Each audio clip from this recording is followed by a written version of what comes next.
Israel के हमले में ईरान के 6 परमाणु वैज्ञानिक और कम से कम 20 सैन्य कमांडरों की मौत हो गई है। इजराइल का कहना है कि उसने ईरान के परमाणु अड्डे नातंज, इस्फान, फोर्दो और तबरीज को तबाह करने की पुष्टि की है। हालांकि जवाबी हमले में ईरान ने भी इजराइल में काफी नुकसान पहुंचाया है। ईरान ने इजराइल के ऊपर 100 से ज्यादा ड्रोन और 200 से ज्यादा बैलिस्टिक मिसाइलों से हमला किया, जिसे देखकर ऐसा लगता है कि ईरान इजराइल से किसी भी हालत में समझौता करने के मूड में नहीं है। उल्टा ईरान के विदेश मंत्री अब्बास आरागाची ने इजरायली हमलों को युद्ध की घोषणा करार दिया है।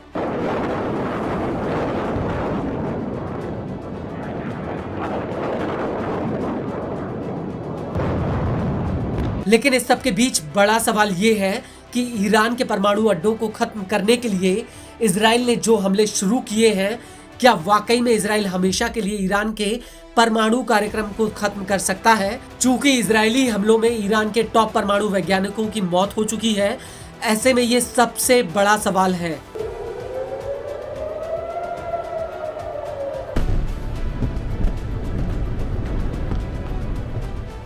तो आपको बता दें कि कई एक्सपर्ट्स का मानना है कि इजराइल पूरी तरह से ईरान के परमाणु कार्यक्रम को खत्म नहीं कर सकता। इजरायली हमलों में ईरान के परमाणु अड्डों को सीमित नुकसान हुआ है। जमीन के भीतर अभी भी ईरान के कई परमाणु अड्डे महफूज हैं, जिन्हें खत्म करने के लिए इजराइल को अमेरिका के गोला बारूद की जरूरत पड़ेगी, क्योंकि अमेरिका के पास 14,000 किलो वाले बंकर रोधी बम हैं, जो ईरान के अंडरग्राउंड परमाणु अड्डों को एक झटके में तबाह कर सकते हैं।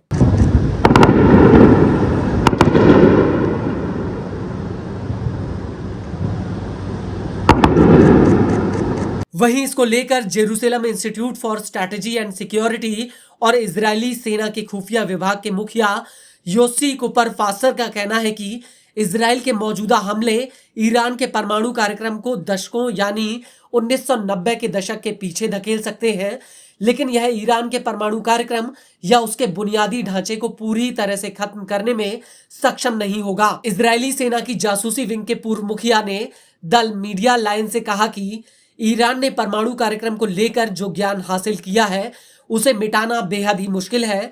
ईरान को पता है कि परमाणु कार्यक्रम के लिए सेंट्रीफ्यूज और अन्य परमाणु उपकरण कैसे बनाने हैं। ईरान के परमाणु कार्यक्रम को सिर्फ सैन्य हमलों या ईरान के भीतर सत्ता परिवर्तन से रोका जा सकता है। वहीं इजरायली हमलों की बात की जाए तो कई इजरायली और डिफेंस एक्सपर्ट्स का मानना है कि ईरान पर हमला करने से तेहरान में तख्ता पलट की आग भड़क सकती है और देश की परमाणु महत्वाकांक्षाओं को आगे बढ़ाने वाले कट्टरपंथी नेतृत्व को गद्दी से हटाया जा सकता है। और अगर ईरान में नई सरकार आती है तो उसका ध्यान परमाणु कार्यक्रम के बजाय सिर्फ घरेलू स्थिरता और आर्थिक रिकवरी पर होगा।